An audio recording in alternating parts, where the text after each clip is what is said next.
Hello, and welcome to this brief overview and tutorial provided for technical paper reviewers participating in Corrosion 2017. I am Jacob Adams, Symposium Manager in the Technical Activities Department at SNACE International. This presentation will go over the roles and responsibilities for participating as a technical reviewer for Corrosion 2017. In Part 1, I will go over the important deadlines to note, the available resources to complete any necessary reviews, comments, or approvals, and troubleshooting tips. While this role does not require you to travel on site to Corrosion, it is one of the most important roles in the process. Without technical reviewers, the success of the Corrosion conference would not be possible. In Part 2, contained in a separate video, we'll finish up with a brief tutorial on the SNACE website on how to use the paper trail tool. Part 1 of this presentation should last approximately 15 to 20 minutes. I encourage you to watch the video in its entirety, but please feel free to come back and consult this recording as a reference throughout the process to answer any questions you may have. While SNACE staff, such as myself, is available to answer any questions you may have, keep in mind there are over 600 symposium officers, technical reviewers, and authors that contribute to making Corrosion 2017 a success. Depending on the time of your request, it may be difficult to receive an immediate answer. This video and other resources were created so that SNACE volunteers have answers to their most frequently asked questions readily available to them. Let's take a moment to briefly go over the important deadlines for technical reviewers affiliated with Corrosion 2017. A more detailed list of deadlines can be found on page 2 of the Technical Program Manual. The key deadlines that you as a reviewer should record in your personal calendars are that symposium chairs are to assign reviewers to specific papers in Paper Trail by August 5th, 2016. In Part 2 of the Paper Trail tutorial, I will show you how to locate the paper or papers you've been assigned. The reviewer deadline to submit comments to symposium chairs is October 14th. This is the most imperative deadline for you as a technical reviewer. Reviewers have from the September 16th submission deadline of draft papers to October 14th to complete the first round of reviews. The final paper deadline is December 9th. It is important for reviewers to check the paper trail system for new drafts and revisions during the draft paper and final paper stages. Symposium officers look to you as subject matter experts to track the changes that are being made to the technical papers to ensure they are of the highest quality. Reviewers are also the primary source of feedback for the authors who need to ensure that their paper will be approved for publication. This is a critical role in the process, and it's important that the reviewers remain engaged throughout. The deadline for symposium chairs to mark final papers as approved is January 27, 2017. This is a firm deadline because SNACE staff must proceed with the creation of the conference proceedings after this date. By this time, the responsibilities of technical reviewers will be complete. Once papers are marked as approved, no further action is required from technical reviewers.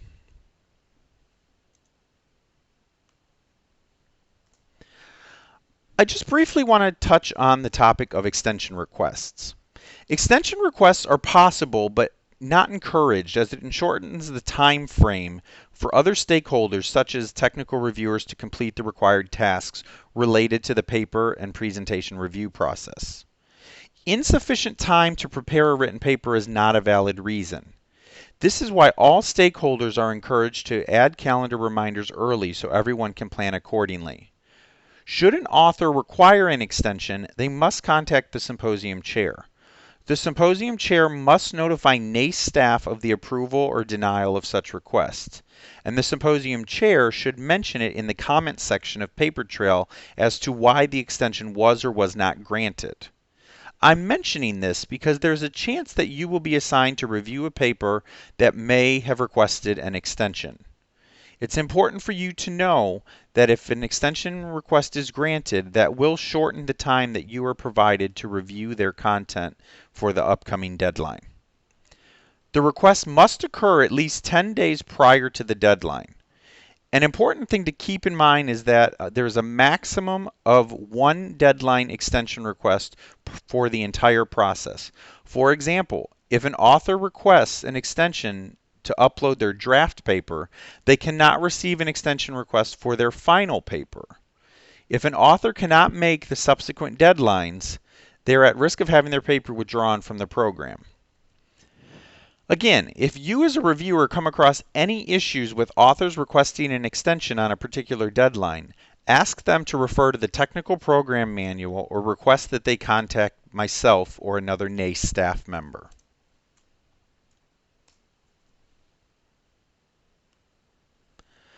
Let's talk about paper length waivers. This is slightly different than an extension request. Authors should not use the extension request button in PaperTrail if it's for a paper length waiver. The maximum paper length for a technical paper is 15 pages.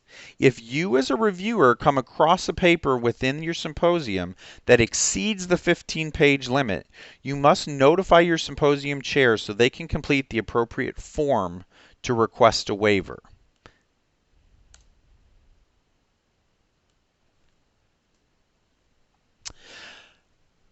Copyright forms.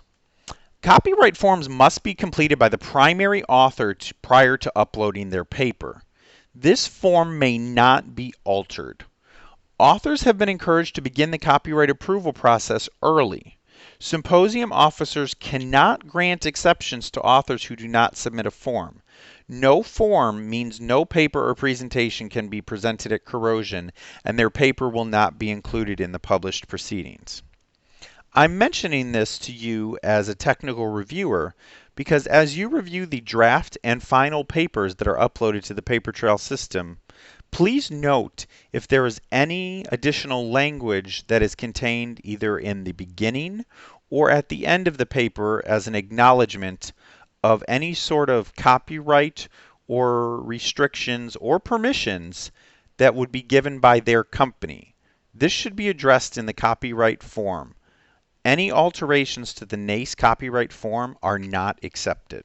If you come across this, please contact NACE staff.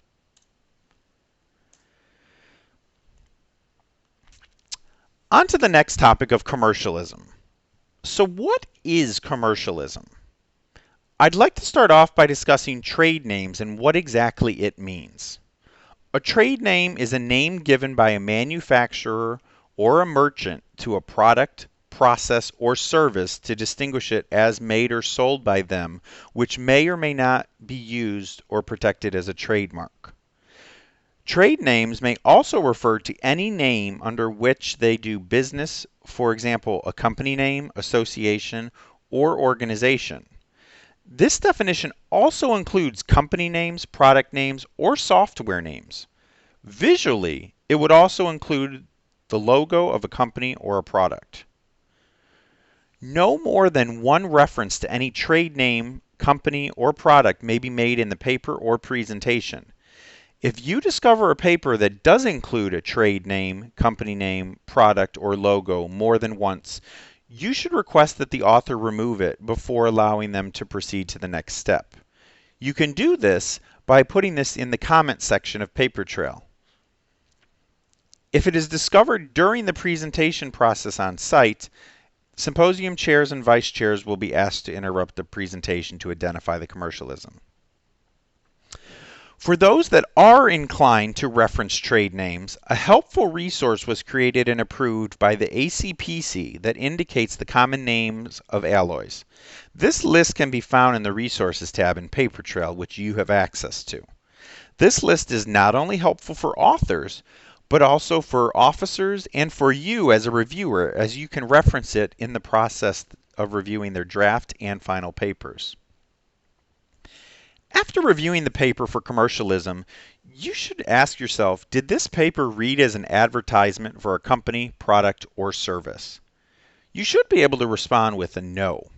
If you respond with a yes, or the question gave you pause before answering, consider what makes you say that, and provide comments to the author on what must be changed in the paper to ensure it does not contain commercialism. So what are some of the common issues or roadblocks that people run into when preparing for corrosion? The most common issue that we see is a lack of communication among the various stakeholders. It's important to communicate early and often, especially if any issues arise, so everyone else can plan accordingly. The second most common issue relates to deadlines. It's easy for time to slip away.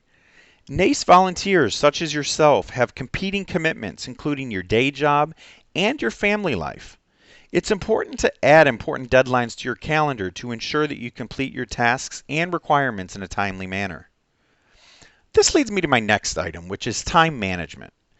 It is easy to let the time pass by until the day before a deadline and you quickly realize that you're not going to be able to complete your tasks. Check back in Paper Trail periodically to see that authors are uploading their required materials so you can complete your tasks. Communicate as necessary to ensure everyone has enough time to meet the required deadlines. If you experience authors that are non-responsive, contact your symposium chair and vice chair to communicate your concern. One thing I want to mention again is commercialism. Please reference the documents available to you in the Resource tab of Paper Trail. Trade names and logos should not be used more than once in a paper. Papers and presentations should not serve as an advertisement for a company, product, or service. As a technical reviewer, it is imperative that you review the technical program manual. Authors are required to review the manual and must sign off on the fact that they have read the manual prior to having the ability to upload their draft paper. As a reviewer, it is important that you understand the necessary requirements that are outlined in the manual so you can effectively review the technical papers.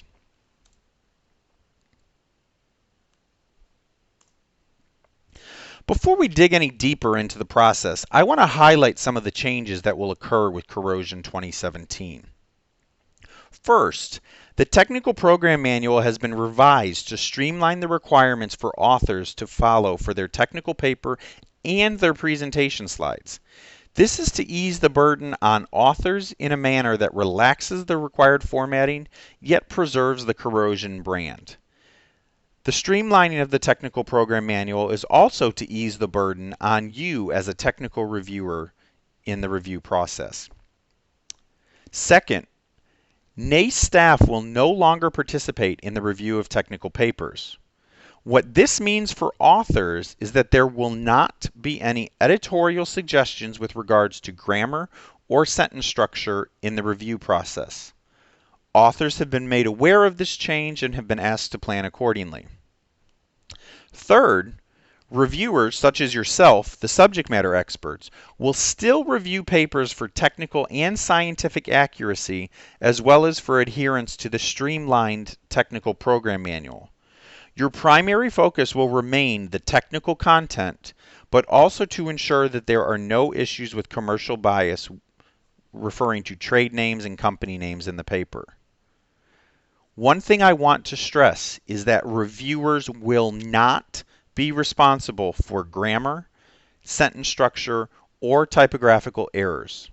I repeat, you as a reviewer are not responsible for grammar, sentence structure, or typographical errors.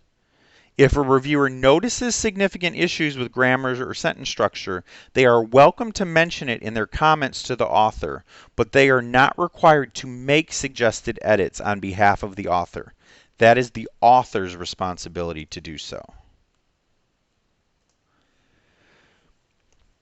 I know some of the following has already been mentioned, but I cannot stress their importance enough. The maximum page length for a technical paper is 15 pages. If you receive any papers that exceed the 15-page limit, you must notify a symposium officer so they can complete the appropriate form. Trade names should only be used once in a paper and presentation. Trade names should not appear in the title, abstract, figures, tables, or captions. Any mention of a trade name should be properly footnoted.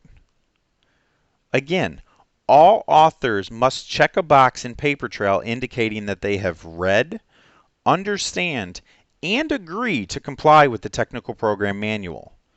As a reviewer, it is important that you read through the manual and understand it so that you can hold authors accountable. Throughout this presentation, you've heard me mention the Resources tab found in the Paper Trail system.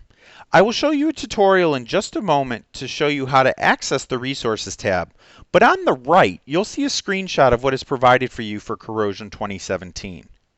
While all of the resources are extremely important and helpful to you during this process, there are several I will stress that you should access. The must-read 2017 Technical Program Manual should be read by all volunteers, including yourself, to ensure that you're familiar with the requirements that are asked of the authors for Corrosion 2017. Also, you can look for the Guide to Paper Trail Symposium Officers. While this is a guide that may have some details that only apply to symposium officers, there's many relevant details for you as a technical reviewer that are also applicable. While this resource is available to them, please also review it for yourself. As I mentioned, all of the documents found in the Resources tab are there to assist you. Everything you need to know about managing papers, the submission of papers for authors, formatting of the papers, reviewing the papers, and using Paper Trail, and much, much more can be found in the Resource tab. If you find that you have any questions or concerns not addressed in one of these resource documents, please don't hesitate to contact me. While technological advancements have made our lives much easier in many regards, we recognize that sometimes there are a few bumps in the road when using technology, and Paper Trail is no exception. I just want to briefly touch on some of the issues you may encounter in the system with some quick fixes on how to troubleshoot them. One of the most commonly asked questions relates to the uploading of documents in the Paper Trail system. More often than not, people having issues with uploading documents is due to the file size being too large. If a document, whether it be a Word document or a PDF, is greater than 10 MB, you will most likely get an error. You should attempt to reduce the file size and try to re-upload. The second issue is that authors try to upload the wrong file type. During the draft paper stages, the paper must be a Word document. During the final paper stages, the paper must be a PDF. If the document is not the correct file type, they will be unsuccessful in uploading the document.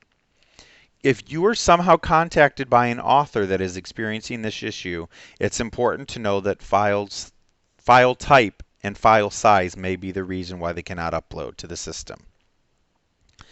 As a reviewer, every time you write a comment, you must hit the Save button in the bottom right corner.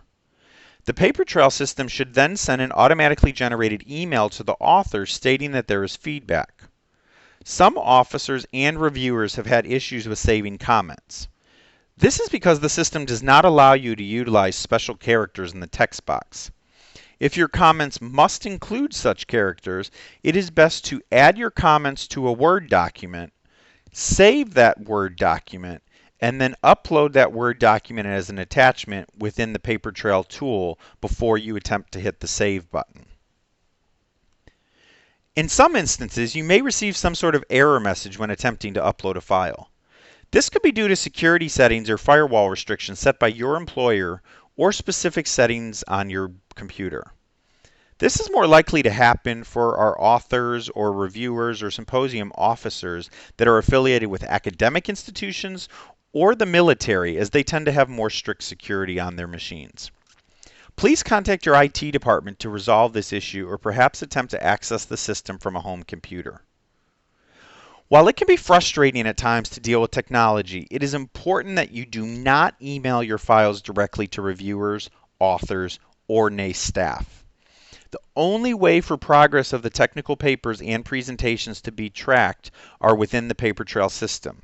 A string of emails going back and forth can make it increasingly difficult to track feedback or changes and to ensure that you and all of the other stakeholders involved are meeting the required deadlines. If your files are not uploaded in the system by the set deadlines, there is a risk that the paper or presentation will be withdrawn from the symposium program. If you still have questions after reviewing this presentation and after reviewing all of the resources found in the Resource tab in Paper Trail, please feel free to reach out to me. My email address can be found on this slide, jacob.adams@nace.org. And remember, you are an integral key component of making Corrosion 2017 a success. We ask that you be mindful of deadlines and ask questions if you're unsure about something. As Symposium Manager, I'm here to help you with any concerns you may have. On behalf of all of NACE, we appreciate your hard work, and I look forward to working with you in the coming months. And for those of you who will be traveling to New Orleans in March 2017 to attend Corrosion, I look forward to meeting you then. Thank you for watching, and this concludes part 1 of the tutorial.